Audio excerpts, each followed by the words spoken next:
seorang pria yang bekerja sebagai kepala sekolah menengah atas. Dia terkenal dengan kebaikan dan budi pekerti yang tinggi. Istrinya bekerja di sekolah yang sama, dan ia juga memiliki seorang anak gadis cantik yang masih berusia 4 tahun. Namun dikarenakan pekerjaannya yang sangat padat, mereka pun sering dibantu oleh gadis kecil yang berusia 12 tahun. Yang mana si gadis kecil itu juga merupakan putri dari si penjaga sekolah. Namun sayang, si penjaga sekolah tersebut jarang menjalankan ibadah sholat.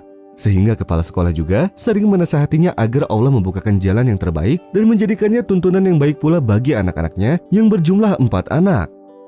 Suatu hari, salah satu siswa menyerang temannya hingga terluka parah di sekolah.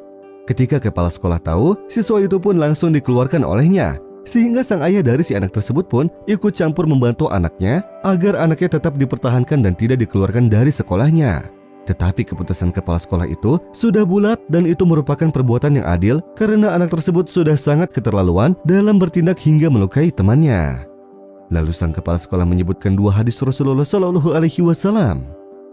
Berbuat adillah di antara anak-anakmu.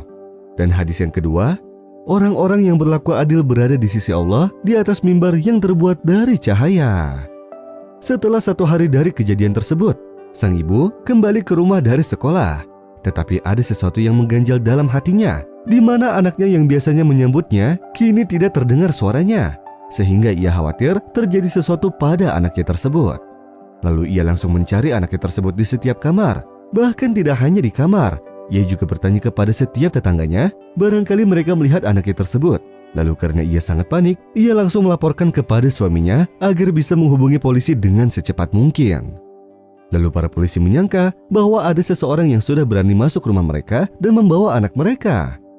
Polisi juga menyangka bahwa yang mengambil anak tersebut ada sangkut pautnya dengan seseorang.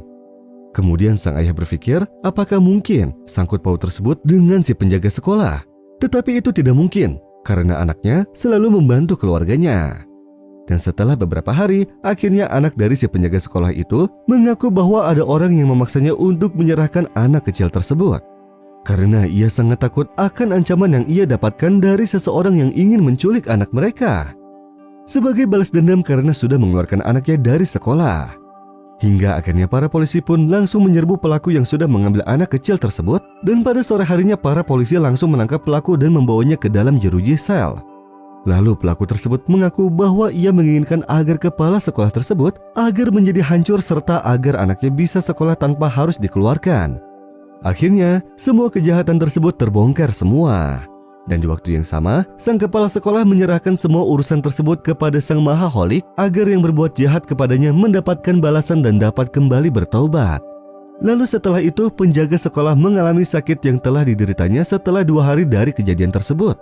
Sehingga kabar tersebut sampai ke telinga kepala sekolah yang mana membuatnya bergegas langsung menjenguknya dan berjanji akan membiayai semua beban yang dideritanya. Dan ia juga akan meringankan beban hidup keluarganya agar ia bisa segera sembuh dan dapat bekerja kembali.